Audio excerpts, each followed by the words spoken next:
Death, Be Not Proud by John Donne. I'm Anusha Thennakoon. Content of the presentation. Number 1, Metaphysical Poetry. Number 2, John Donne. Number 3, Analysis of the poem Death Be Not Proud with reference to its structure, meaning, themes, techniques, and language. Metaphysical Poetry. Metaphysical poetry is a kind of poetry written by a group of poets who followed similar approaches in writing poetry in 17th century. They were identified as metaphysical poets in 18th century by the literary critic and poet Samuel Johnson in his book Lives of the Most Eminent English Poets. Metaphysical poetry deals with questions that can't be explained by science. It questions nature or science in a philosophical way. For an example, does God exist? Is there a difference between the way thing appears and the way that they really are? Is everything that happens already predetermined? Is consciousness limited to the brain?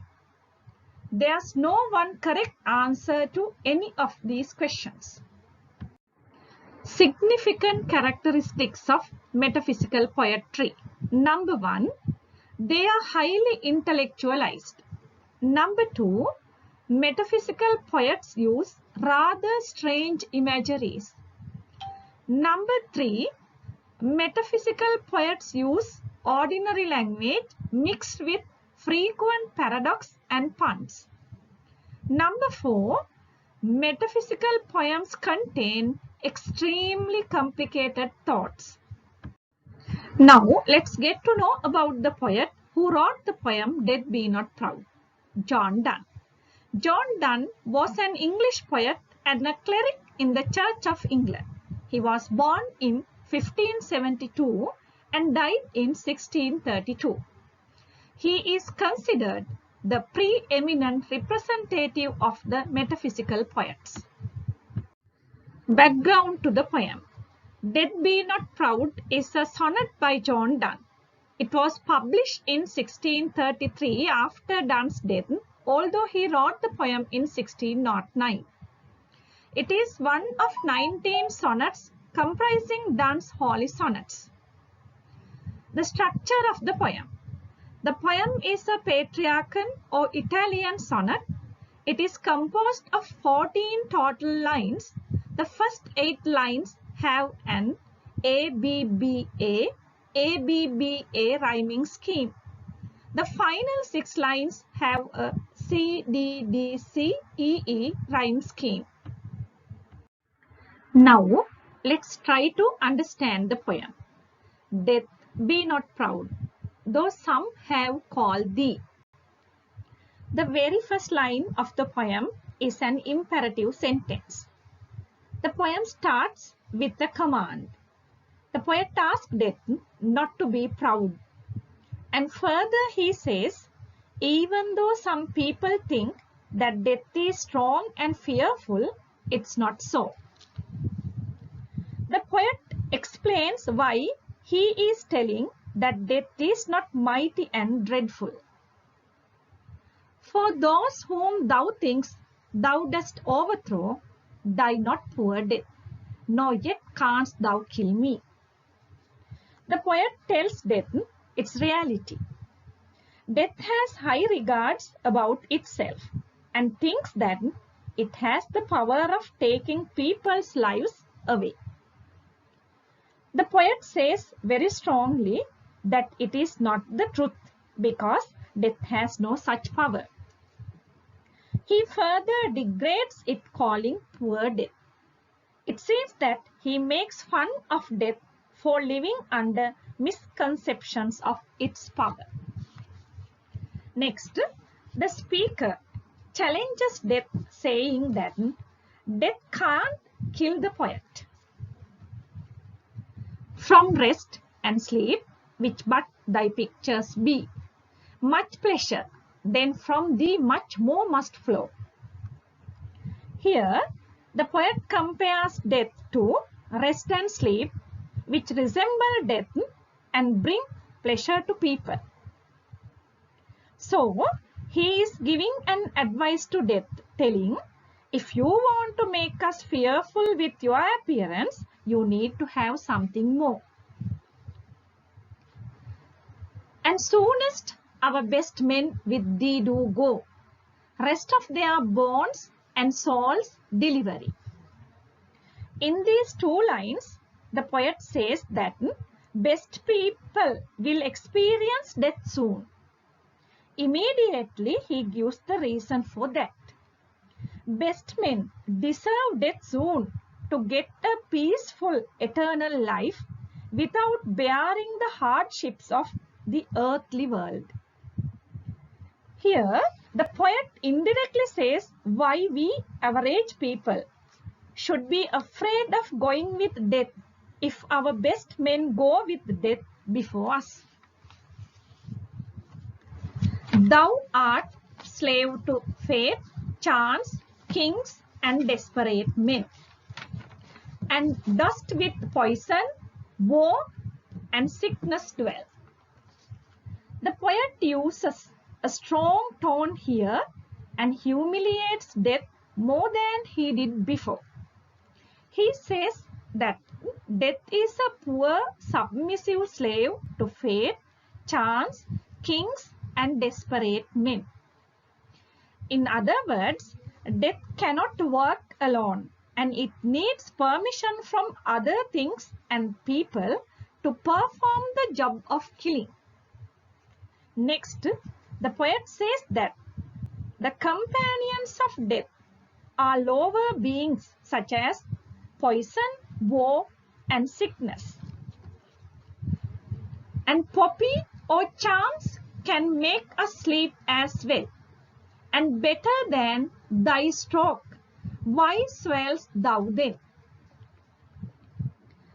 Here, the poet presents poppy and charms as substitutes to death and says they perform the same task of death, that is, making us sleep better than how death does. After showing death its real face, the poet asks death why it is still so proud. One short sleep past, we wake eternally, and death shall be no more. Death thou shalt die. In these last two lines, the poet compares one short sleep to the physical death, which is temporary, and highlights spiritual life after death, which is eternal. Once human soul achieves this eternity, death cannot overpower it. That is why poet says that death will face an end of its life. Now, let's have a look at the themes of the poem. Number 1. Death is powerless. The whole poem is about the powerlessness of death. Number 2. Eternal life. While humiliating death, the poet highlights the eternal life after death, which is limitless. Number 3. Appearance was reality. Most people face conflicts because of their inability to distinguish appearance was reality. Death seems mighty and powerful, but it is not. Number 4. Mortality was immortality. The poet in the poem, Death Be Not Proud, looks at death in a positive approach. Humans have immortal souls living in mortal bodies. Number 5. Courage. In the poem, the poet overcomes the fear of death with courage. It doesn't mean that we can avoid death through courage, but it means that through courage, death can never take control of one's life. Now, let's pay our attention to the poetic devices and the language of the poem. Archaic English words such as thee, thou, canst have been used in this poem. There are symbols available in this poem. For an example, the word sleep has been used as the symbol of death itself. The word bonds has been used to represent the physical shape of the body. The word slavery has been used to symbolize the powerlessness and fake pride of death. There are many poetic devices used by the poet very effectively in the poem. Personification. Death is personified throughout the poem. Poet addresses death as if death is a human being. Metaphor.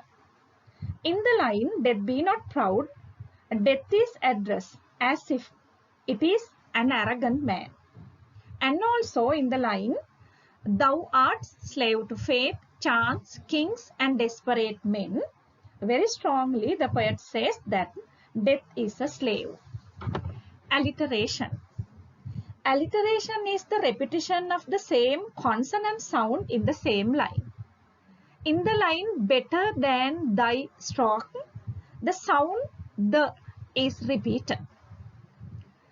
In the line then from thee much more must flow, the consonant sound m is repeated. Anaphora. Anaphora is the repetition of words at the start of successive phrases, clauses and sentences. Here in this poem, the lines number 10, 11 and 12 start with the same word and. Assonance. Assonance is the repetition of the same vowel sound in the same line of a poem. A is repeated in thou art slave to fate, chance, kings and desperate men. And also the vowel sound E is repeated in and soonest our best men with thee do go. Aphorism. Aphorism is an observation which contains a general truth. The line our best men with thee do go refers to the general truth of 16th century, only the good die young.